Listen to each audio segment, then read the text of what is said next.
The coaster car noses over the first hill, the track disappears, and for one tiny, rude second your belly feels like it got left behind up in the clouds, holding a paper cup and asking where everyone went. Physics is absolutely riding in the seat with you here. Welcome back to Tidbits, and today's little swoop mystery lives right in that gap between where your body goes and where your insides think they were invited to go. Picture your body as a wobbly, hand-drawn apartment building on wheels. A very soft building. In room 2B, your stomach is a round, nervous tenant making tea, minding its own business, maybe wearing slippers. Then the coaster changes speed or direction faster than the tenant can politely RSVP. That is the sneaky bit. Your stomach is not literally falling loose inside you. Please do not imagine an organ bungee jump. It is inertia, the tendency for stuff to keep doing what it was already doing unless a force changes it. When the seat yanks your strapped-in body downward, the apartment building moves first. The stomach tenant, the teacup, the couch, the curtains, all of it seems to hover for a doodly half-second, and someone has scribbled the label inertia in the margin. Your organs are attached by tissues, membranes, and good biological housekeeping, so nothing is just dropping into the basement. The feeling comes from tiny shifts in pressure, a little stretching, and a sudden loss of the usual support pushing up from below. Your stomach drop feeling is your body changing speed before every soft part has finished catching up. And at the crest of the hill, the weirdness gets louder because your apparent weight can briefly shrink. Gravity has not clocked out. It is still pulling at about 9.8 meters per second squared. But as the coaster accelerates downward, the seat may push up on you less than usual. That push from the seat is what your body reads as support, so when it dips, you get a low G moment.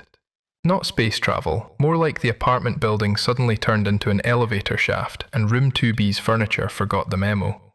Once the building feels less supported, your brain wants a motion report, and the head has a whole dramatic department for that. Deep in your inner ear, the semicircular canals sense rotation with sloshing fluid, while the otolith organs sense straight-line acceleration and head tilt using tiny calcium carbonate crystals.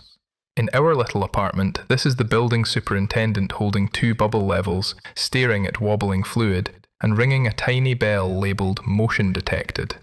The drop is not only in your belly, your inner ear is also sending a messy little memo that says, "We are moving, I think, please advise." Your brain compares that memo with what your eyes see, what pressure your body feels, and how your muscles are bracing. If those signals line up, fine.